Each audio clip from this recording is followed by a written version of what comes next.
Hello ನಮಸ್ಕಾರ ಎಲ್ಲರಿಗೂ. ನಾನು ನಿಮ್ಮ ಕ್ರಿಕೆಟ್ ಹುಡುಗ ಮಾತಾಡ್ತಿರೋದು. ಇವತ್ತಿನ ವಿಡಿಯೋ ಗೊತ್ತು ನಿಮಗೆ. ಇವತ್ತು ಥರ್ಡ್ ODI ಮ್ಯಾಚ್ ಇದೆ. ಸೊ ಅದ್ರ ಪ್ರಿವ್ಯೂ ಮಾಡೋಕ್ಕೆ ಬಂದಿದ್ದೀನಿ. ಲಾಸ್ಟ್ ಮ್ಯಾಚ್ದು ಸೆಕೆಂಡ್ ODI ಮ್ಯಾಚ್ದು ಪೋಸ್ಟ್ ಮ್ಯಾಚ್ ರಿವ್ಯೂ ಮಾಡಿರಲಿಲ್ಲ. ಸೊ ಈ ವಿಡಿಯೋದಲ್ಲಿ ಅದನ್ನು ಹಂಗೆ ಸೇರಿಸ್ಕೊತೀನಿ.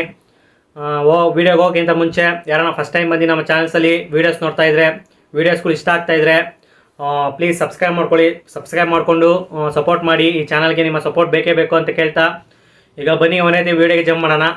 ಫಸ್ಟು ನಾವು ಸೆಕೆಂಡ್ ODI ಮ್ಯಾಚ್ದು ಪೋಸ್ಟ್ ಮ್ಯಾಚ್ ರಿವ್ಯೂ ಮಾಡಿಬಿಡೋಣ. ಏನಿತ್ತು, ಇಂಡಿಯಾ ಸೋತೋಯ್ತು. ಅಯ್ಯಪ್ಪ, ಪಿಚ್ ಕಷ್ಟ ಇದೆಯಾ, ನಮ್ಮ ಬ್ಯಾಟರ್ಗಳು ಹಂಗೆ ತಟಾಡ್ತಾ ಇದ್ದಾರೆ ಅಂತ ನನಗಂತೂ ಗೊತ್ತಾಗ್ತಾ ಇಲ್ಲ. ಸೊ ಬನ್ನಿ, ನಿಮ್ಗೆ as usual Sri Lanka toss win ಆಗ್ಬಿಟ್ಟು ಗೊತ್ತವರಿಗೆ ಈ ಪಿಚ್ಚಲ್ಲಿ ಚೇಸ್ ಮಾಡೋದು ಕಷ್ಟ ಆಗುತ್ತೆ ಅಂತ. ಸೊ ಅದೇ ಥರ ನಿಮಗೆ ಬ್ಯಾಟಿಂಗ್ ತೊಗೊಂಡ್ರು. ಬ್ಯಾಟಿಂಗ್ ಆಡ್ಬಿಟ್ಟು ಶ್ರೀಲಂಕಾ 240 ಹೊಡಿತು. 241 ನಮ್ಮ ಇಂಡಿಯಾಗೆ ಟಾರ್ಗೆಟು. 240 ಹೊಡೆಯೋಕ್ಕೆ ಮೂಲ ಕಾರಣ ಅವ್ರ ಬ್ಯಾಟ್ಸ್ಮನ್ಗಳೇನು ಅಷ್ಟೊಂದು ಚೆನ್ನಾಗಿ ಆಡಿದ ಅಂತ ಏನಿಲ್ಲ, ನಮ್ಮವ್ರು ಚೆನ್ನಾಗೇ ಬಾಲಿಂಗ್ ಮಾಡಿದ್ರು. ಅಲ್ಲಿ ಇಲ್ಲಿ ಸ್ವಲ್ಪ ಓಪನಿಂಗಲ್ಲಿ number second wicket first wicket partnership ಒಂದು 50 ಬಂತು. ಆಮೇಲೆ ತಿರ್ಗಾ ಒಂದು ಫೋರ್ತ್ ವಿಕೆಟ್ ಪಾರ್ಟ್ನರ್ಶಿಪ್ ಒಂದು 50 ರನ್ಸು. ಸೊ ಒಂದು 4 ಜನ ಚೆನ್ನಾಗಿ ಆಡಿದ್ರು. ಅದು 4 ಜನ ಚೆನ್ನಾಗಿ ಆಡಿದಾರೆ ಅಂದರೆ ಎಲ್ಲರೂ ಒಂದು 40 ರನ್ಸ್ ಏನೋ ಹೊಡೆದ್ರು. ಸೊ ಹಂಗೆ ಮಾಡಿ ಶ್ರೀಲಂಕಾ 240 ಹೊಡೀತು. 241 ಟಾರ್ಗೆಟ್ಟು.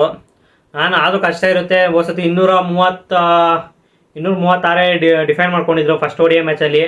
ಆದರೆ ಟೈ ಮಾಡ್ಕೊಂಡಿದ್ರು. ಇದೂ ಸ್ವಲ್ಪ ಕಷ್ಟ ಇರುತ್ತೆ ಅಂದ್ಕೊಂಡಿದ್ದೆ.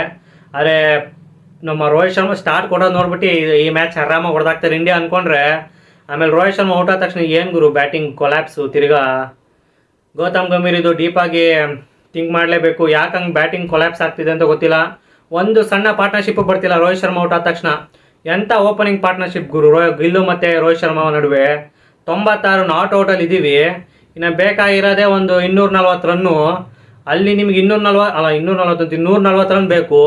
140 ರನ್ನಿಗೆ 10 ವಿಕೆಟ್ಗಳು ಕಳ್ಕೊಳೋದ ಹೆಂಗುರು ಸಾಧ್ಯ? ಯಾವ ಬ್ಯಾಟ್ಸ್ಮನ್, ಮಿಡಲ್ ಆರ್ಡರ್ ಬ್ಯಾಟ್ಸ್ಮನ್ ಒಬ್ಬರು ಪಾರ್ಟ್ನರ್ಶಿಪ್ ಬೆಳೆಸಿಲ್ಲ.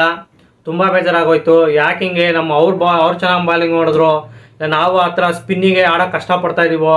ಇಂಡಿಯಾ ಯಾವುದು ಟರ್ನಿಂಗ್ ಟ್ರ್ಯಾಕಲ್ಲಿ ಆಡೇ ಇಲ್ಲ ಥರ ಆಡ್ತಾಯಿದ್ರು ನಮ್ಮ ಬ್ಯಾಟ್ಸ್ಮನ್ಗಳು. ಕ್ಲೂನೇ ಇರಲಿಲ್ಲ. ಅವ್ರ ಕಡೆ ಶ್ರೀಲಂಕಾ ಕಡೆ 6 ವಿಕೆಟು ಯಾರೋ ಅವರು ವ್ಯಾಂಡ್ರಡರ್ಸ್ ಮಸ್ತ್ ಮಾಡಿದ್ರು ಮಾತ್ರ. ಚಿಂದಿ ಸ್ಟಾರ್ಟಿಂಗು ನಮ್ಮ ಫಸ್ಟಿಂದ 6 ಬ್ಯಾಟ್ಸ್ಮನ್ ಇಂಡಿಯಾ ಕಡೆ 6 ವಿಕೆಟ್ ಅವರೇ ತೆಗೆದಿದ್ದು. KL ರಾಹುಲ್ ಇರ್ರೆಸ್ಪಾನ್ಸಿಬಲ್ ಥರ ಶಾರ್ಟ್ ಹೊಡೆಯೋಕೆ ಹೋದ್ರು. ಬೇಜಾರಾಗೋಯ್ತು ಆ ಶಾರ್ಟ್ ನೋಡ್ಬಿಟ್ಟು. ಆ ಬಾಲ್ ಟರ್ನ್ ಆಗ್ತಾ ಇದೆ, ಅವ್ರು ಡ್ರೈವ್ ಹೊಡೆಯೋಕೆ ಹೋಗ್ತಾ ಇದ್ದಾರೆ. ತುಂಬ ಬೇಜಾರಾಯಿತು. ಕೊಹ್ಲಿ ಔಟ್ ಆಗಿದ್ದು ಸೇಮ್ ಸತಿ LBW ಅದೇ ಥರನೇ LBW. ಸತಿ ಅಸರಂಗ ಆಗಿದ್ರು, ಈ ಸತಿ ಇವ್ರಿಗೆ ವ್ಯಾಂಡ್ರಡರ್ಸ್ಗೆ ಆದರು. ತುಂಬ ಕಷ್ಟ ಈ ಥರ. ನೆಕ್ಸ್ಟ್ ಮ್ಯಾಚ್ ಈಗ ಇವತ್ತಿರೋ ODI ಮ್ಯಾಚ್ ಈ ಥರನೇ ಆಡಿದ್ರೆ ಅಷ್ಟೇ ODI ಸೀರೀಸ್ ಸೋಲ್ತೀವಿ.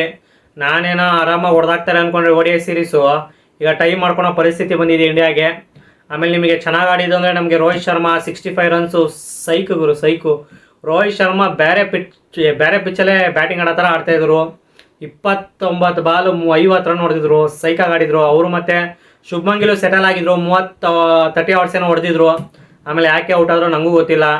ಆಮೇಲೆ ನಿಮಗೆ ಲೋಡ್ ಒಂದು ಆಡೋರು ನಮ್ಮ ಅಕ್ಷರ್ ಪಟೇಲ್ ಅವರು ಮಸ್ತ್ ಆಡಿದ್ರು.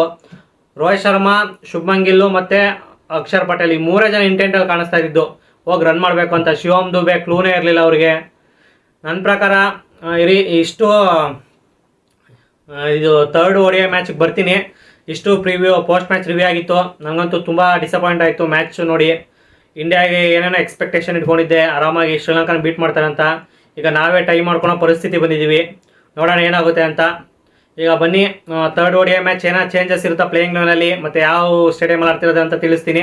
ಥರ್ಡ್ ODI ಮ್ಯಾಚು ಸೇಮ್ ಸ್ಟೇಡಿಯಮಲ್ಲಿ ಆಡ್ತಾ ಇದ್ದಾರೆ. ನಿಮಗೆ ಸೇಮ್ ಕೊಲಂಬೋ ಸ್ಟೇಡಿಯಮಲ್ಲಿ, ಪ್ರೇಮದಾಸ ಕ್ರಿಕೆಟ್ ಸ್ಟೇಡಿಯಮಲ್ಲಿ ಆಡ್ತಾ ಇರೋದು. 3 ODI ಮ್ಯಾಚು ಅಲ್ಲೇ ಆಡಿರೋದು. ಈ ಸತಿ ಇನ್ನೂ ಟರ್ನ್ ಆಗುತ್ತೇನೋ, ಯಾಕಂದರೆ ಕಂಟಿನ್ಯೂಸ್ ಆಗಿ 2 ಮ್ಯಾಚ್ ODI ಸೀರೀಸ್ ಆಡಿರೋದು. 200 ಓವರ್ಸ್ ಬಾಲಿಂಗ್ ಮಾಡಿರ್ತಾರೆ. ಇನ್ನೂ ಸ್ಪಿನ್ನರ್ಸ್ ಇದ್ದೇ ಇರುತ್ತೆ. ನೋಡೋಣ ನಮ್ಮ ಇಂಡಿಯನ್ ಬ್ಯಾಟರ್ಸ್ ಹೆಂಗೆ ಆಡ್ತಾರೆ ಅಂತ. ಪ್ಲೇಯಿಂಗ್ನಲ್ಲಿ ಏನೋ ಚೇಂಜಸ್ ಇರುತ್ತೆ ಅಂದರೆ ನಾನು ಒಂದು ಚೇಂಜಸ್ ನೋಡ್ತಾ ಇದ್ದೀನಿ. ಫಾಸ್ಟ್ ಬೌಲರ್ಸ್ ಇಬ್ಬರು ಬೇಕಾಗೇ ಇಲ್ಲ, ನಮ್ಗೆ ಹೇಳ್ಬೇಕಂದ್ರೆ ಬೇಕಾಗಿಲ್ಲ. ಸೊ ಹರ್ಷದೀಪ್ ಸಿಂಗ್ನ ಕುಂಡಿಸ್ಬಿಟ್ಟು ಒಬ್ಬ ರಿಷಬ್ ಪಂತು ಇಲ್ಲಾಂದರೆ ನಿಮಗೆ ರಿಯಾನ್ ಪರಾಗು, ಇವರಿಬ್ಬರಲ್ಲಿ ಯಾರನ್ನೋ ಒಬ್ರನ್ನ ತರಪ್ಪ. ಪ್ಲೇಯಿಂಗ್ ಲೆವೆನಲ್ಲಿ ಬ್ಯಾಟಿಂಗೇ ಇಲ್ಲ ಥರ ಆಡ್ತಾ ಇದ್ದೀರಾ ನೀವು ಒಳ್ಳೆ. ಸೊ ನನ್ನ ಪ್ರಕಾರ ರಿಯಾನ್ ಪರಾಗ್ ಬಂದರೆ ಸ್ವಲ್ಪ ಬಾಲಿಂಗ್ ಆಪ್ಷನ್ ಇರುತ್ತೆ. ಸೊ ನನ್ನ ಪ್ರಕಾರ ರಿಯಾನ್ ಪರಾಗ್ ಆಡ್ಸಿದ್ರೆ ಚೆನ್ನಾಗಿರುತ್ತೆ ಅಂದ್ಕೊತೀನಿ. ನನ್ನ ಪ್ರಕಾರ ಇದು ನಿಮಗೆ ಏನೇನು ಚೇಂಜಸ್ ಇರಬೇಕಂತ ನೀವು ಕಮೆಂಟ್ಸಲ್ಲಿ ತಿಳಿಸಿ. ನೋಡೋಣ ನಾಳೆ ಟೀಮ್ ಇಂಡಿಯಾ ಏನು ಚೇಂಜಸ್ ಮಾಡ್ಬೋದು ಪ್ಲೇಯಿಂಗ್ ಲೆವೆನಲ್ಲಿ ಅಂತ. ಈ ಮ್ಯಾಚ್ ತುಂಬ ಕ್ರೂಷಿಯಲ್, ಇಂಡಿಯಾಗೆ ವಿನ್ ಆಗಲೇಬೇಕು ಇಲ್ಲಿಂದ. ಈಗ ಇವತ್ತಿರೋ ಮ್ಯಾಚ್ ಸೋತ್ರೆ ODI ಸೀರೀಸ್ ಸೋತೋಗ್ತೀವಿ. ಸೊ ಅದು ಒಂಥರ ಬೇಜಾರಾಗುತ್ತೆ, ಯಾಕಂದರೆ ನಾವು 2023 ಫೈನಲ್ಸ್ವರೆಗೂ ಹೋಗಿದ್ವಿ. ಪಿಚ್ ಅಷ್ಟೊಂದು ಕಷ್ಟ ಇದೆ, ಅಷ್ಟೊಂದು ಕಷ್ಟ ಇಲ್ಲ, 240 ಹೊಡೆಯೋಷ್ಟೇನು ಕಷ್ಟ ಇಲ್ಲ ಅನ್ಕೊತೀನಿ ನನ್ನ ಪ್ರಕಾರ. ಮೋಸ್ಟ್ಲಿ ಬ್ಯಾಟಿಂಗು ಸ್ಪಿನ್ನರ್ಸ್ಗೆ ಅಷ್ಟೊಂದು ಏನಪ್ಪ ಪಾರ್ಟ್ನರ್ಶಿಪ್ ಬೆಳೆಸ್ತಾ ಇಲ್ಲ. ನಿಮಗೆ ODIಯಲ್ಲಿ ಮೇನ್ ಇಂಪಾರ್ಟೆಂಟು ಪಾರ್ಟ್ನರ್ಶಿಪ್ ಬೆಳೆಸಬೇಕು. ಪರವಾಗಿಲ್ಲ, ನೀವು ಇನ್ನೂ ಒಂದು 10 ಓವರ್ ನೀವು ಆರಾಮಾಗಿ ಆಡ್ರಿ. 10 ಓವರಲ್ಲಿ ಒಂದು 20 ರನ್ ನೋಡಿದ್ರಿ ಸಾಕು. ನಿಧಾನಕ್ಕೆ ಟೈಮ್ ತೊಗೊಳ್ಳಿ, ಸೆಟ್ಟಾಗಿ ಪಿಚ್ಚಿಗೆ. ಆ ಥರ ಆಡಿದ್ರೆ ಚೆನ್ನಾಗಿರುತ್ತೆ. ಬೇಗ ಶಾರ್ಟ್ಗಳನ್ನ ಇಂಡ್ಯೂಸ್ ಮಾಡಿ. Last second ODI match KL Rahul ಈಗಿನ ಬಂದಿದ್ದಾರೆ, ತಕ್ಷಣ ನಿಮಗೆ ಡ್ರೈವ್ ಹೊಡೆಯೋಕೆ ಹೋಗ್ತಾ ಇದ್ದಾರೆ. ಸೊ ಆ ಥರ ಚಾನ್ಸೇ ಇಲ್ಲ. ಸೊ ಟೈಮ್ ತೊಗೊಳ್ಳೇಬೇಕು ನಿಮಗೆ ಈ ಥರ ಪಿಚ್ಚಲ್ಲಿ. ಶ್ರೀಲಂಕಾದವ್ರು ಹೊಡಿತಾ ಇದ್ದಾರಲ್ಲ, ಫಸ್ಟ್ ಬ್ಯಾಟಿಂಗ್ ಆಡಿ 240 230 ಹೊಡಿತಾ ಇದ್ದಾರಲ್ಲ. ನಾವು ಯಾಕೆ ಹಿಂಗೆ ಕಷ್ಟಪಡ್ತಿದ್ದಾರೋ ನನಗಂತೂ ಗೊತ್ತಾಗ್ತಿಲ್ಲ. ಸೊ ಇಷ್ಟು ನನ್ನ ವೀಡಿಯೋ ಆಗಿತ್ತು. ತುಂಬ ಬೇಜಾರಾಯಿತು ಸೆಕೆಂಡ್ ODI ಮ್ಯಾಚ್ ನೋಡಿ. ಇಂಡಿಯಾ ಸ್ಟ್ಯಾಂಡರ್ಡ್ಸ್ಗೇನು ಆ ಥರ ಕ್ರಿಕೆಟನ್ನು ಆಡಲಿಲ್ಲ ಇಂಡಿಯಾ. ನೋಡೋಣ, ಇವತ್ತು ನನ್ನ ಪ್ರಕಾರ ವಿನ್ ಆಗ್ತಾರೆ, ಕಮ್ಬ್ಯಾಕ್ ಮಾಡ್ತಾರೆ ಟೀಮ್ ಇಂಡಿಯಾ ಅಂದ್ಕೊಂಡಿದ್ದೀನಿ. ಇಷ್ಟು ಹೇಳ್ತಾ ವೀಡಿಯೋ ಮುಗಿಸ್ತಾ ಇದ್ದೀನಿ. ವೀಡಿಯೋ ಇಷ್ಟ ಆಗಿದ್ರೆ ಗೊತ್ತು ನಿಮಗೆ ಮಾಡಬೇಕು ಅಂತ ಹೇಳ್ತಾ ಸಿಗೋಣ ಮತ್ತೊಂದು ವೀಡಿಯೋದಲ್ಲಿ. ಎಲ್ಲರಿಗೂ ಟೇಕ್ ಕೇರ್, ಬಾಯ್.